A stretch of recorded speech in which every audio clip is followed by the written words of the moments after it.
जय हिंद युवा। आज हम पढ़ेंगे परिमेय संख्या। जैसे आप पिछली वीडियो में आपने पढ़ा भिन्न, तो भिन्न और परिमेय संख्या देखने में लगभग आपको एक ही जैसे लगेंगे। तो हम पहले भिन्न और परिमेय संख्या में अंतर समझ लेते हैं, इसके बाद परिमेय संख्या पढ़ते हैं। तो भिन्न और परिमेय संख्या,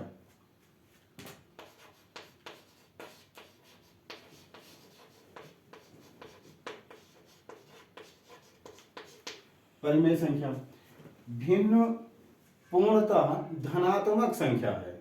भिन्न पूर्णतः धनात्मक संख्या है। परिमेय संख्या धनात्मक और ऋणात्मक दोनों का सम्मिलित रूप है। मतलब भिन्न, जैसे मान लीजिए हम लिखते हैं भिन्न 2/3, यह भिन्न है। परिमेय संख्या 2/3 भी हो सकती है, ऋण 2/3 भी हो सकते हैं, 2/3 भी हो सकती है। मतलब जो परिमेय संख्या है वो धनात्मक और ऋणात्मक दोनों हो सकता है, लेकिन भिन्न सिर्फ और सिर्फ धनात्मक होगी। अंतर सिर्फ इतना है, जैसे संख्याएं भिन्न की होती हैं, जोड़ घटाने गुणा भाग विभिन्न में, ठीक उसी प्रकार से सारे नियम परिमेय संख्या में भी लागू होते हैं। इतना तो आपको समझ में आ गया होगा।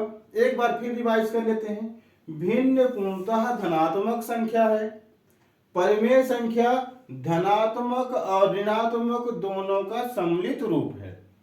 तो ये कह सकते हैं कि जितनी भी भिन्न हैं सभी परिमेय संख्या हो सकती हैं, लेकिन सभी परिमेय संख्याएं भिन्न नहीं होती हैं।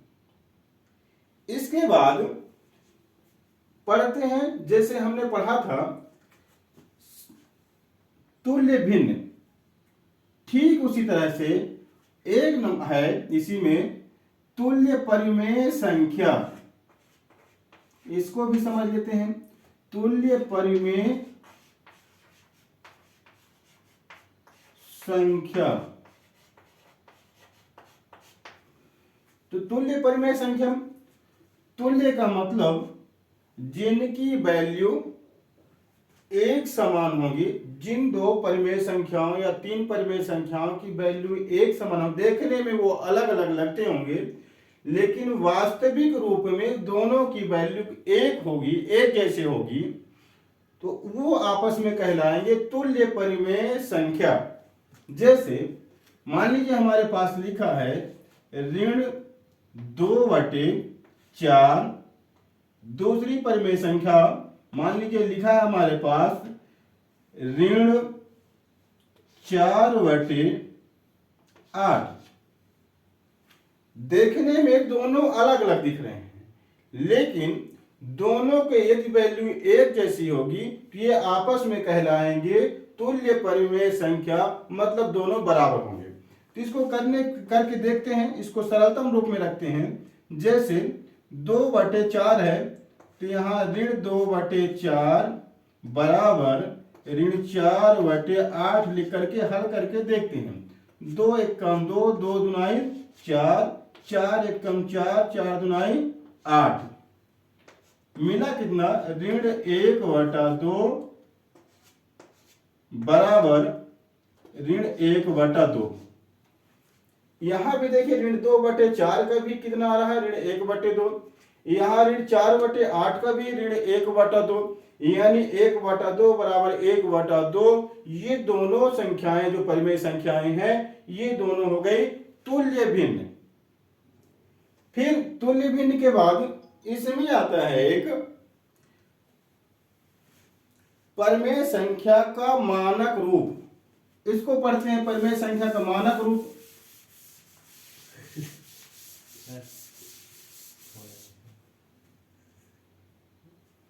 परिमेय संख्या का मानक रूप,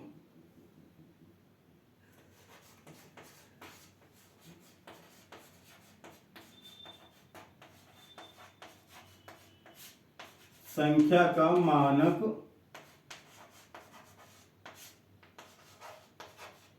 रूप।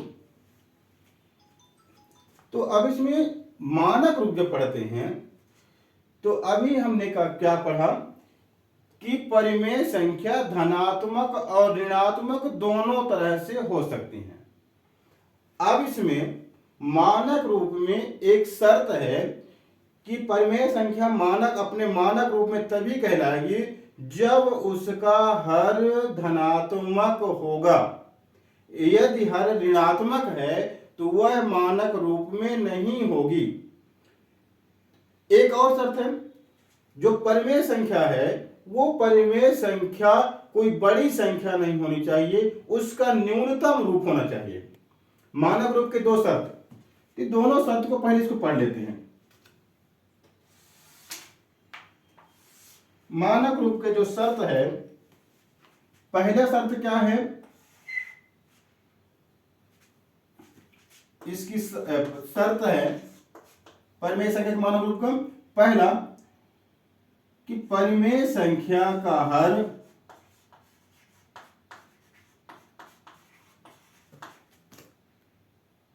धनात्मक होना चाहिए।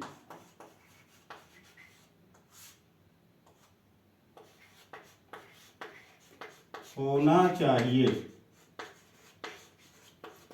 ये पहला शर्त। दूसरा शर्त है परिमेय संख्या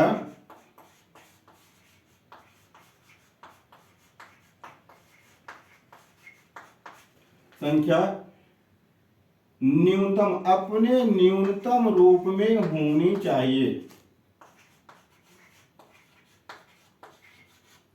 न्यूनतम रूप में होनी चाहिए। ये इसके दो शर्त हैं। ये दोनों शर्त को याद रखेंगे तो हम परिमेय संख्या को मानक रूप में लिख सकते हैं।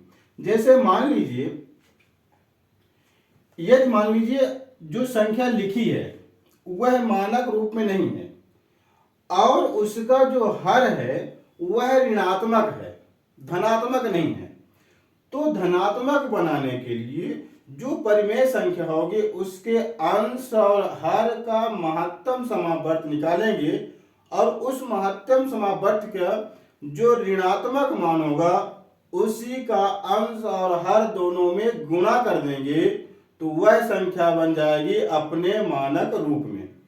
तो मान लीजिए हमें एक संख्या लेते हैं, दो संख्या समझते हैं। उदाहरण के रूप में दो उदाहरण लेकर देखते हैं। पहला उदाहरण देखते हैं, मान लीजिए हमारे पास कोई ऐसी संख्या है, हम इसको ले लेते हैं 32/16। ये एक संख्या है, इसको हमें मानक रूप में लिखना है। यहां तो सबसे पहले यहां क्या कह रहा है कि हर धनात्मक होना चाहिए। ये तो हर धनात्मक दिख रहा है। जब धनात्मक दिख रहा है तो इसमें ज्यादा कुछ करने की जरूरत नहीं है, इसको क्या कर देना है, इसके न्यूनतम रूप में कर देना है।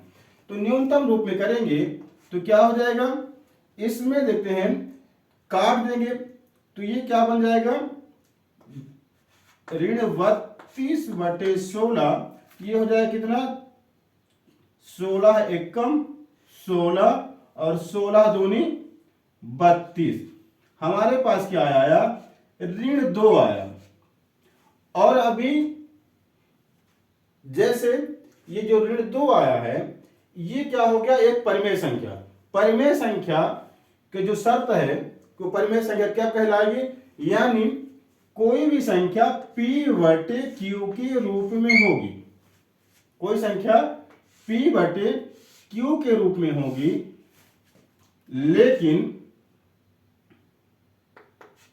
लेकिन Q बराबर Q ≠ 0। मतलब जो परिमेय संख्या होगी वो P/Q के रूप में होगी, लेकिन Q बराबर 0 नहीं होना चाहिए। मतलब हर में 0 ना हो, 0 के अलावा कुछ भी हो।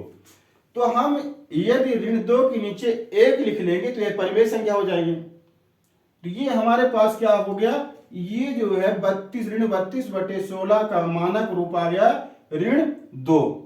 दूसरा उदाहरण लेके देखते हैं। दूसरा उदाहरण किस हिसाब से देखते हैं, परिमेय संख्या अपने न्यूनतम रूप में हो जाए, यानी उसका मान ऋणात्मक रूप में होना, यानी एक ऐसी परिमेय संख्या लेते हैं जिसका हर ऋणात्मक हो। यदि मान लीजिए हम ले लेते हैं इसमें 34 बटे 34 बटे इसमें ले लेते हैं कितना 16। अब 34 बटे ऋण 16 को इसको हम क्या करना है, हमें इसको लिखना है हमें न्यूनतम रूप में और मानक रूप में। तो न्यूनतम रूप पहले बना लेते हैं। तो न्यूनतम रूप यहां पर बनाने से पहले क्या इसका शर्त था कि इसका महत्तम समावर्त, अंश और हर का महत्तम समावर्त निकालेंगे। महत्तम समावर्त का ऋणात्मक मान जो आएगा अंश और हर दोनों में गुणा कर देंगे, तो जो ऋण है ऋणात्मक मान हर है वो धनात्मक बदल जाएगा। तो 34 और 16 का महत्तम समावर्त निकाल के देख लेते हैं। तो यहां हो जाएगा 34 और 16,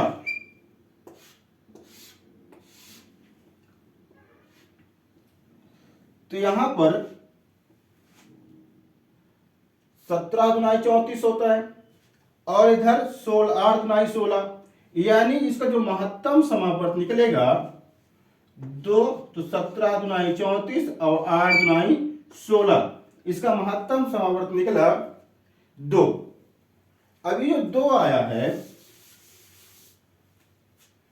इसका ऋणात्मक मान, 2 का ऋणात्मक मान क्या हुआ, 2 का ऋणात्मक मान हो जाएगा ऋण 2। तो अगली बार ये बन जाएगा 34 बटे ऋण 16 गुणे ऋण 2 बटे ऋण 2। ये बराबर क्या हो जाएगा, बराबर यहां पर अब इसमें से 2 एक कम 2, 8 दुनाई 16, 2 एक कम 2, 17 दुनाई 34। अब यहां पर ऋण 1 बचा है और यहां पर ऋण 1 बचा, तो ऋण 1 का ऋण धन 17 से, तो ऋण 17 हो जाएगा। 17 एकम 17, तो हो गया आपका ऋण 17। फिर यहां पर ऋण 1 और यहां पर ऋण 8, तो ऋण ऋण का गुणा हो गया धन और ये हो जाएगा 8। तो 17 बटे 8, यानी जो ऋण में हर में ऋण लगा था वो क्या हो गया, हट गया। अब ये 17 बटे 8 किसका हो गया, 34 बटे 16 का मानक रूप। ये मानक रूप हो गया।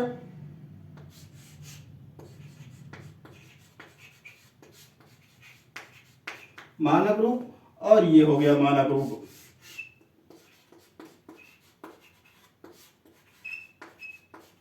ये हो गए 2 मानक रूप। आई होप आपको समझ में आया होगा। इसके आगे के लिए इसका जो संक्रियाएं हैं परिमेय संख्या के जोड़ घटाने गुणा भाग, इसको पढ़ने के लिए आप अगली वीडियो देखें। धन्यवाद।